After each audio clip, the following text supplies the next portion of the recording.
Good morning everyone, मैं धीरेन्द्र सिंह कीवा industries head office Ludhiana से आप सभी का बहुत बहुत स्वागत करता हूं और उम्मीद करता हूं कि आप सभी अपने घर में बहुत अच्छे से होंगे।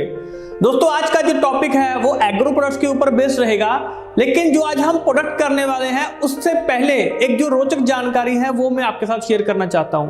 दोस्तों, आज हम बात करने जा रहे हैं हार्मोन्स के बारे में। प्लांट में और एनिमल्स में जो हार्मोन्स होते हैं वो उनके अपने अपने हार्मोन्स होते हैं, अपने तरीके से काम करते हैं। प्लांट में जो हार्मोन होते हैं उनको फाइटो हार्मोन्स बोला जाता है।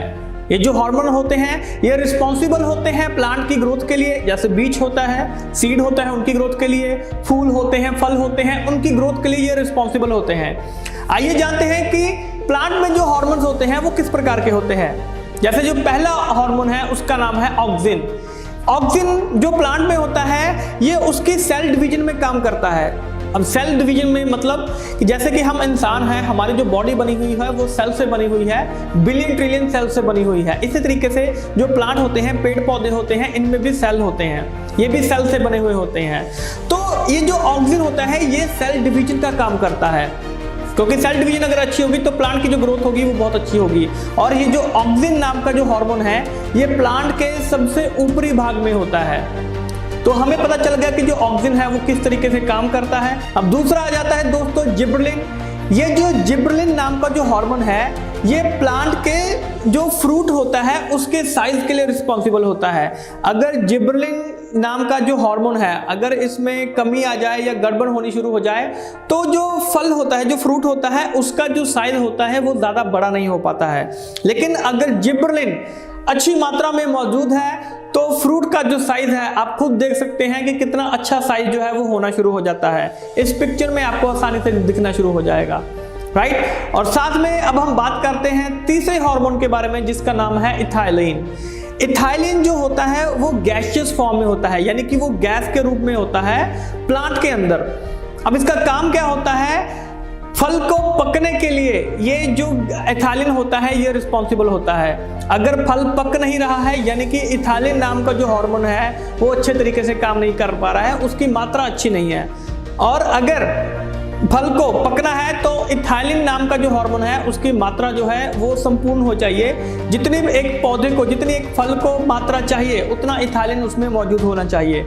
तो अगर कभी भी हमें लग रहा है कि ऐसी दिक्कत हमारे पौधे में आ रही है, या तो पौधे की ग्रोथ अच्छी नहीं हो रही है, फल का साइज अच्छा नहीं हो रहा है और फल पक नहीं रहे हैं, तो यानी कि वहाँ पे हार्मोन की कमी आ रही है। अब दोस्तों ये हमें जानकारी मिल गई कि अगर हार्मोन की दिक्कत आ रही है यानी कि वहाँ पे हम कौन सा प्रोडक्ट इस्तेमाल करते हैं। तो दोस्तों हम वहाँ पे काइपो पावर का जो हमारा एग्रो प्रोडक्ट है उसका हम इस्तेमाल वहाँ पे कर सकते हैं।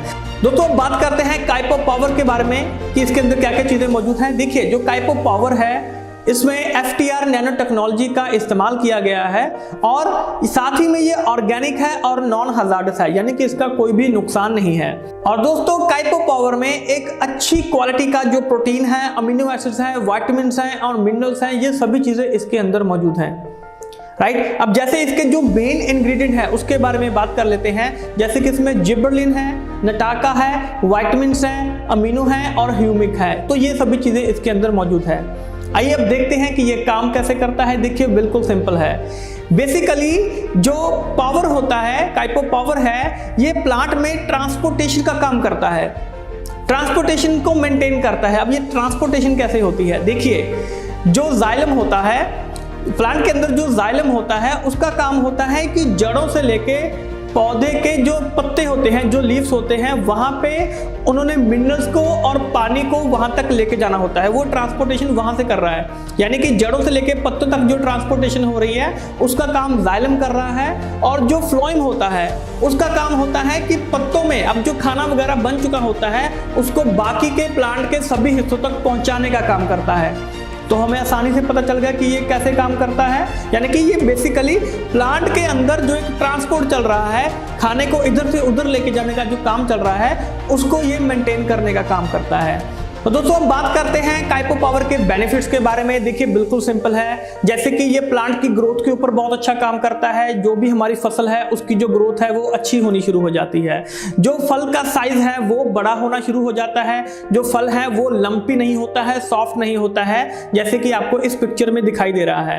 तो इसके ऊपर बड़ा अच्छा डिफरेंस आना शुरू हो जाता है, क्योंकि एक हार्मोनल जो बैलेंस है वो बनना शुरू हो जाता है। और जो फसल की पैदावार है वो अच्छी होनी शुरू हो जाती है। सभी प्रकार की फसलों के ऊपर काम करता है, चाहे वो वेजिटेबल्स हो, फ्रूट्स हो या चाय के बागान हो, किसी भी तरीके की जो फसल है उसके ऊपर ये बहुत अच्छा काम करता है। और साथ में जो पत्तों का साइज होता है वो अच्छा होना शुरू हो जाता है, और डेफिनेटली जो इकोनॉमिकली एक हेल्प मिलती है किसान को, फार्मर्स को, वो अच्छी मिलनी शुरू हो जाती है। तो दोस्तों अब बात करते हैं कि इसको कितना इस्तेमाल करना है। देखिए बिल्कुल सिंपल है, 2 ml काइपो पावर को 15 लीटर पानी में मिक्स करके 1 एकड़ के खेत में आप इसको आसानी से इस्तेमाल कर सकते हैं। मेरी बात दोबारा से ध्यान से सुनिएगा, 2 ml काइपो पावर आपने लेना है, उसको 15 लीटर पानी में आपने मिक्स कर लेना है और 1 एकड़ के खेत में आप उसको इस्तेमाल कर सकते हो। और मैं दोबारा से रिपीट कर रहा हूं कि इसको आप सभी प्रकार की फसलों के ऊपर इस्तेमाल कर सकते हैं। तो दोस्तों मुझे आशा है कि आपको ये जो प्रोडक्ट है वो बहुत आसानी से समझ में आ चुका होगा, लेकिन अगर फिर भी कोई डाउट है तो प्लीज नीचे कमेंट कीजिए। अगर आप मेरे से कुछ क्वेश्चन पूछना चाहते हैं तो नीचे कमेंट कीजिए। किसी प्रोडक्ट के बारे में जानना चाहते हैं तो भी कमेंट कीजिए। और अगर आप मेरे साथ पर्सनली जूम मीटिंग करना चाहते हैं तो अपने टीम के साथ बात कीजिए, अपने लीडर के साथ बात कीजिए और हमारे साथ शेड्यूल फिक्स कीजिए। लेकिन पहले नीचे कमेंट जरूर कीजिएगा, आपके कमेंट का हमें इंतजार रहेगा। तो दोस्तों इसी के साथ आज का जो वीडियो हम इसको यहीं पे समाप्त कर रहे हैं। जल्द ही मिलेंगे एक नई वीडियो में, नए कंटेंट के साथ, नए प्रोडक्ट के साथ, नई जानकारी के साथ। और तब तक हमें ध्यानपूर्वक सुनने के लिए आप सभी का बहुत बहुत शुक्रिया। Thank you so much.